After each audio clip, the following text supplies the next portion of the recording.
So yun at welcome back po sa aming channel ano. Sa wakas nakapag-vlog din tayo. 3 days din po kasi akong hindi nakalabas ng bahay gawa ng pilay. Yan. Alam nyo na ang rason nandyan sa aking thumbnail ano. Inatake ako ng aking gout. Siguro napakataas ng aking uric ano. So Sabado Linggo sa bahay lang ano. Ayun, simula nung Friday pala. Pero nung Friday, naipag-drive ko pala sa Isabel. Yan, nakapag-drive pa pala ako nung Friday. Pero nung Sabado Linggo, Lunes ay hindi talaga kasi magang-maga po yung aking paa. Gawa ng gout nga gout arthritis. Sa Toronto pa lang kasi sabi ng doktor ko meron talaga akong ganito. Hindi na ako magtataka bakit? Kasi yung tatay ko ay meron. Pamilya ng aming father side ganyan yung mga problema ng mga uncle ko, yung mga pinsan ko, So ako ay meron na rin. So yan pupunta kami ni Joanna sa Costco. Kasama si mama, nandyan pa si mama. Kaya nga nalaman ko na pwede na ako mag-drive kasi kaninang umaga si Papa hinatid ko doon kila kuya So pagbalik ako nag-drive kaya alam kong kaya ko na mag-drive. Sakto si Joanna nagyaya sa Costco. Kailangan ko rin mamili ng mga berries. So yan, punta tayo ng Costco at sundin ko muna si mama at Isabel. Tapos si Joanna dyan sa may entrance namin para makapunta na tayo ng Costco. Yan.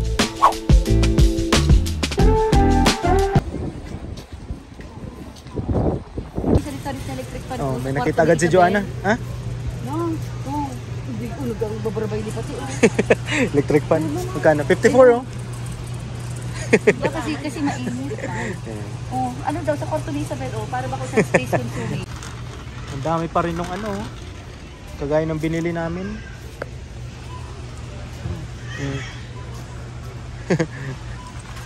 Yung sa amin natutuwa si Isabel mga orchids.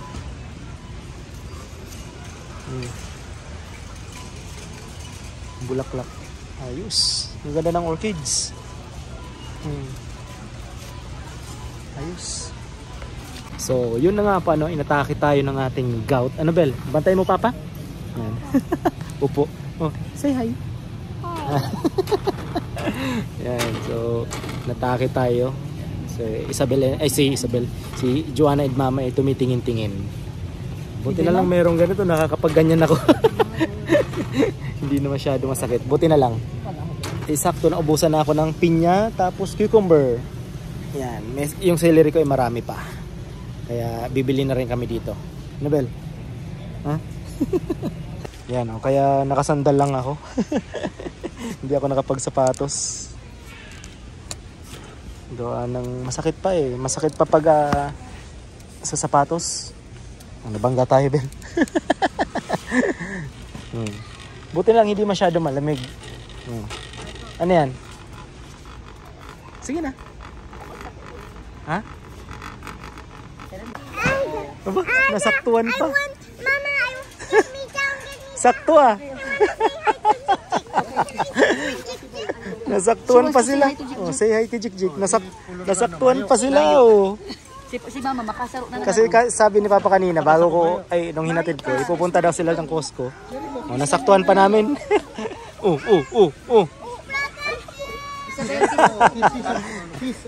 Aba, tuwa. Kiss Uncle. Kiss Uncle. Uncle Pilay. Uncle. Uncle Pilay. Para yung pantalon namin Lahat yung Costco. Maganda to kasi merong ganito. Yan sa panglamig. Please Sa aga pala si Papa Damatod. Sleepy. Ako na matod sa aga, Marco, tangarde ka mapursa. What is your name? Ako, okay naman po nga ng bitis ko. Actually, mga pahinanti ng Costco. Hold. I have vaccine. Kuha tayo ng pinya. Ubusan na ako ng pinya Pwede na yan. Kano? $5.99 daw. Each. $5.99. Hindi na masama. Kiwi. Punta tayo ng cherries. Yan. Yung huli kong bili ng cherries dito, napakasarap. Ubus na kasi yung last na kanina yung cherries ko.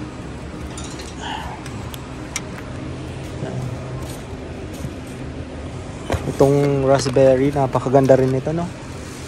para sa uric acid. Tapos may mga gout. Napakaganda rin ito. Mag-shake tayo niyan. Tapos nung isa pang berry na nandyan, blueberry. Yan. Ito pa blueberries. Tamang tama to sa shake. Tapos banana, pineapple. Kompleto na. Okay na to. Ewan ko lang kung hindi pa bumaba yung uric ko nito. Yan. Meron tayong raspberry, cherry, and yan, blueberry. Tapos pineapple. Ayos. Ang gaganda rin itong strawberry Ito taba. Tapos parang ang tatamis. Paano kaya? $13 daw. 14. Nako, ito po napakataas ng purine nito. Kalaban to na may arthritis, na may gout. Na huwag kayong kakain ng ganyan. Nadali ako niyan Yan, isa pa yan doon sa steak. Kung napanood niyo yung sa naming vlog. Gumawa ako ng steak Naglagay ako ng asparagus. Yun pa yun. Grabe. Kukuha na rin tuloy ako nito. Sayang din Ipang shake natin. Kasi tapos gustong gusto rin to ni Isabel. Tamang tama to sa shake. Ito, ganda nito. Ito na lang. $14. Para kung okay yung mga berry natin. Yan Yan. Para ayos yan. Kuha na rin tayo ng tissue. Abusan na ata kami. Kunti na lang yun nandun. Isabel. Get tissue papa. Yan. Sabi pinamakalay ni Marco. Strawberry. Ayan. Cherry. Pinya. Mawala. Pinggaro kitang fruit salad stand. Hindi pa nga mawala ang ko niyan. Uric. Ewan ko lang. Nakakarami si Isabel ng free taste Hindi magugutom. Ako, pas ako sa mga ganyan muna. Bel? Ang galing ni Isabel. Na free taste.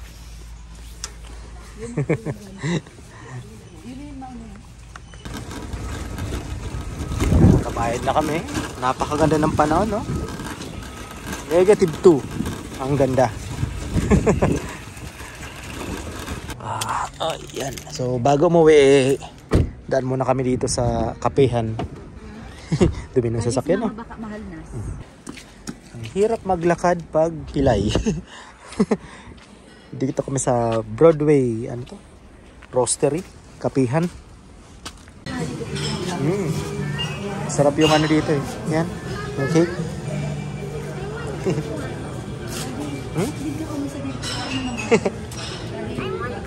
Okay naman siguro ako ng banana bread. May pahabol pang order si Isabel. Ito pala. Blueberry cinnamon scone. Yan. Ayos talaga si Bella yummy.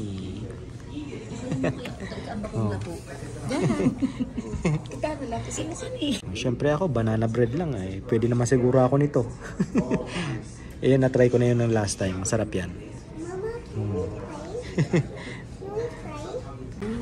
Siyempre, thank you po. Yan.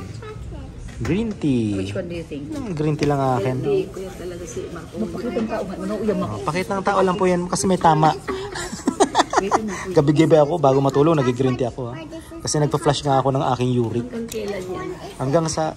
Mama, which one is it, Mama? Hanggang kailan yan? Pa-wellness mo. Mama, which one is my hot chocolate? Mama, this is yours? Yan, ayos. Chocolate. I thought, wait. Alam mo, Isabel. may sprinkle sa inyo. Yan. So, dito muna kami mag-merienda. Tapos, punta na kami ng Brighton. Why there's sprinkles on it? Because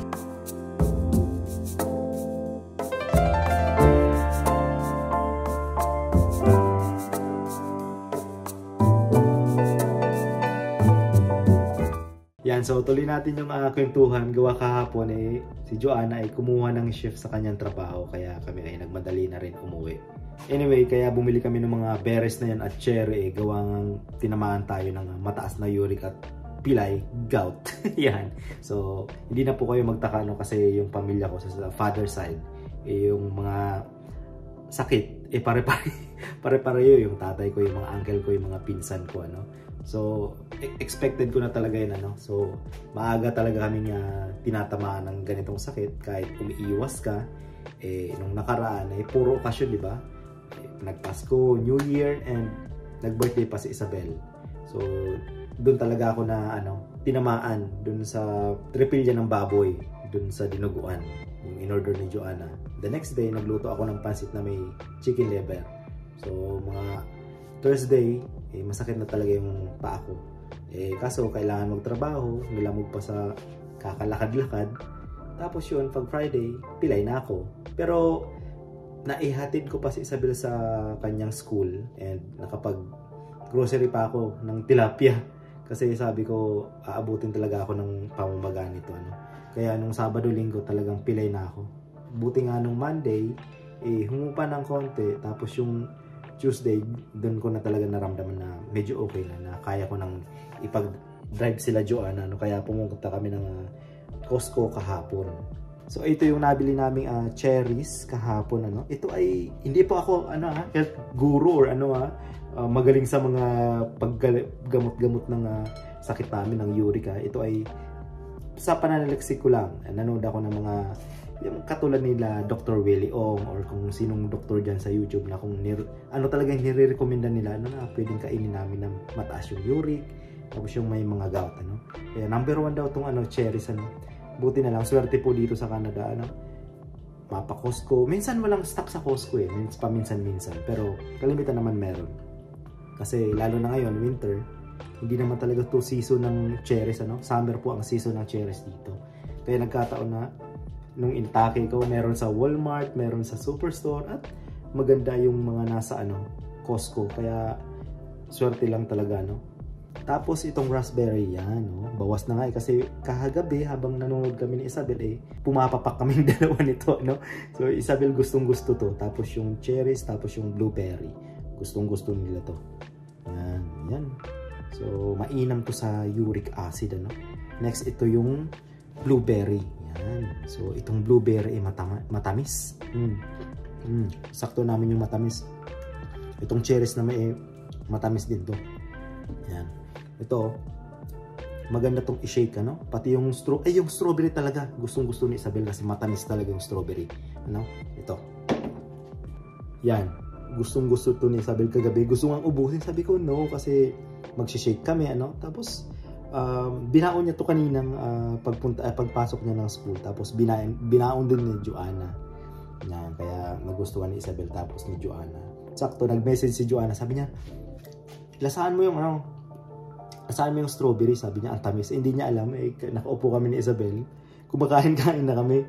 Kaya, ito, matapis to yung nasaktuhan namin sa Costco. Bukas pupunta ulit kami ng Costco, bibili ulit kami nito. Kasi, sayang, baka maubusan, matamis nga ito. Masarap. Tamang-tama to. So, ito, isi-shake ko to, kasama nito, tapos yung blueberry, Yan, so, mainam to. Yung ipanglalagay ko dyan ay 1% lang na gatas. Partly skimmed milk lang yung nakuha ni Joanna. Kaya ito yung ilalagay ko. Hindi daw pwedeng kumamit muna yung 2% ata tapos 3.25% na milk. Yun ang pagkakaalam ko. Nung pag-search ko sa Google. Tapos yun din naman ang sinasabi ng mga doktor sa ganitong sakit na skim milk lang daw muna ang gamitin pag meron kayong atake, lalo na kung mataas pa ang uric. So ito muna yung gagamitin kong pang shake bukas kasi meron pa akong isang iniinom. Bago po ako kumain sa umaga, ang iniinom ko muna nag-shake muna ako ng pineapple, cucumber, tapos ng celery. So mainam din yun pampababa ng uric. So 30 minutes before meal, yun muna ang talagang iniinom ko. Tinatsagaan ko yun mag-shake bago kumain. So nakatulong naman kasi doon sa 2 araw na grabe talagang atake ko. 2 beses ako uminom yung shake na yun, ano. So pag Sunday, ramdam ko na meron ng pagbabago. Sabi ko, parang gumaganda tong yung nararamdaman ko. Parang hindi na siya masakit masyado. Although, sinasamahan ko ng Advil, pero ayaw ko talagang uminom ng Advil na yun. Pampahupa din ng magayan. Pero, trinay ko lang na uminom na ilang beses lang, ng 2 beses lang, ng Advil. Kasi nga ayaw ko, iniiwasan ko kasi pag mataas po ang uric nyo, baka yung kidney naman ang binabantayan ko dyan, yun din ang nakakatakot. Yun din naman ang mga sabi ng doktor, Pati yung doktor ko, yung doktor namin, family doctor namin, sabi ko kung pwedeng hindi muna ako mag-maintenance kasi syempre bata pa tayo, may maintenance ka na sa ganitong sakit kasi ang atake ko lang naman pasundot-sundot. So dadaanin ko muna sa mga natural na paraan kung pwede, Kaya ngayon pass muna tayo ng mga karne-karne. Pero kanina nagluto ako ng spaghetti para kay Joanna and Isabel. Tapos magluluto pa ako, may nakita na naman si Joanna na luto sa Facebook, kaya may nakaprepare akong imamarinate na manok dito. So yung parang merong ganito. So imamarinate ko sa ganito. Bukas i-air fry ko. So magdamag ko siyang imamarinate. Kumbaga first time ko din itong gagawin, So ako ay mahilig din magluto-luto.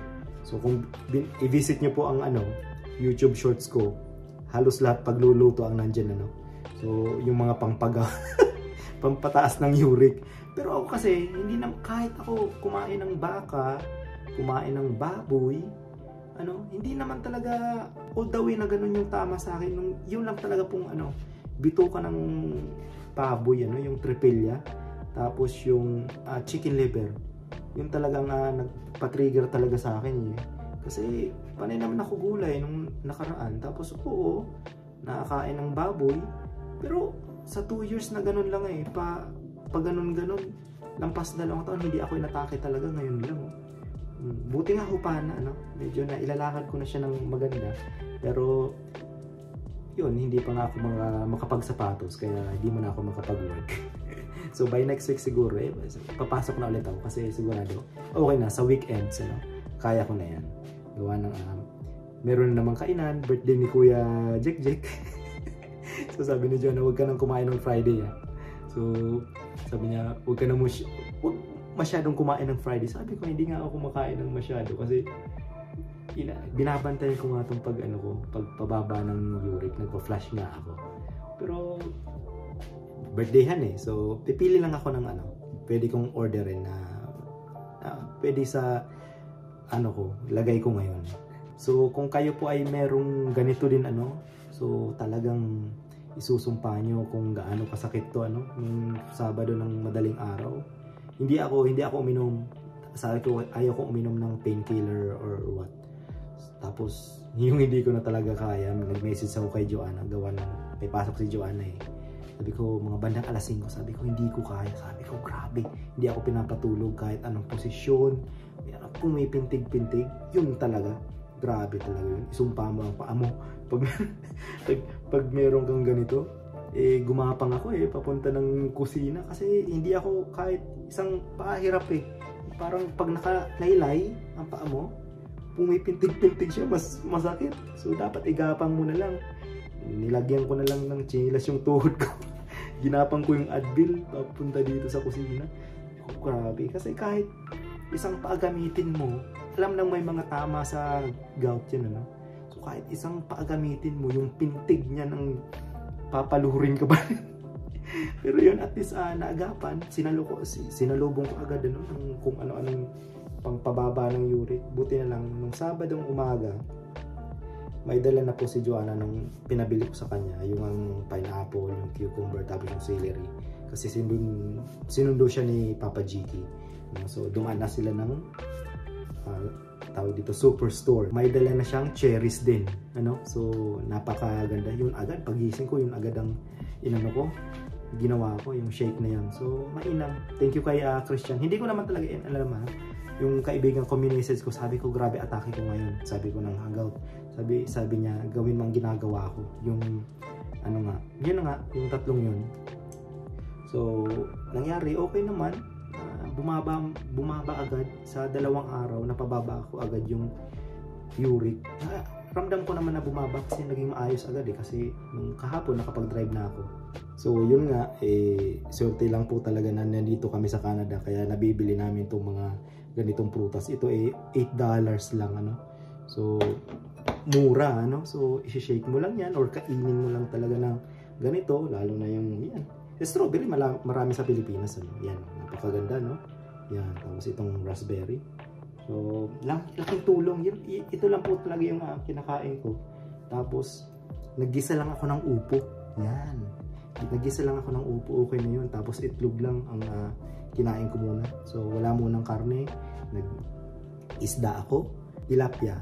Yun lang talaga ang muna ang kinain ko. Kanina, bumili ako ng bangus. So, pwede yun. So, bala ko siyang anuin lang siguro. Yung inasiman lang na bangus. So okay na yun sa akin muna. So cut muna talaga ako ng karne Kung magmamanok man, siguro chicken breast. Yan, hindi ko alam kung anong luto. I-bake ko lang siguro. Meron lang karne-karne sa hapag ko. Sa hapag ko. Tapos gulay, yan. Siyempre, yun. So 3 araw talaga ako din nakalabas ng bahay. Kaya ngayon medyo buti-buti na ulit. So pas na ako ng mga lamang loob na yan. Yan. Inuulit ko po hindi po ako professional na health guru dyan.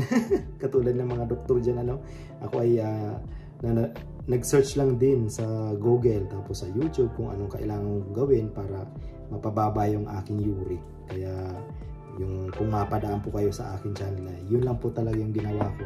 At least 3 days po na napababa ko yung uric ko at humupa yung pamamaga ng ng paa ko. So at least 3 days buti na lang, hindi umabot ng mga 2 linggo or buti na lang So nadala nitong mga ito, yung mga binili namin ni Joanna pero para talaga sa akin laking tulong po talaga yung yung pineapple, yung cucumber, tapos yung celery, tapos pahinga. So yun talaga ang laking tulong dyan kahit ang hirap talaga, hindi mo ma-explain kung gaano kasakit pag inaabot ka ng ganitong sakit, para kang nanganganak ayaw mo talaga ng ganito.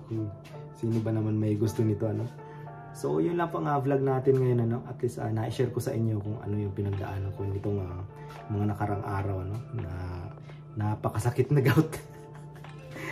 Biglang tumaas yung aking uric. Anyway, at least ngayon medyo okay na po kaya sana tuloy-tuloy na yung paggaling. Iiwasan ko na yung mga dapat iwasan talagang pagkain. So ngayon puro lang ako prutas and gulay. And pwede ako ng tilapia and ng bangus daw. So sabi ng mga doktor dyan sa YouTube. Lalo yung mga sa Pilipinas, yun ang sinasabi nila. So anyway, salamat po sa panonood at see ulit sa mga susunod natin dito sa Saskatoon City. Yan Sarap nito. Yan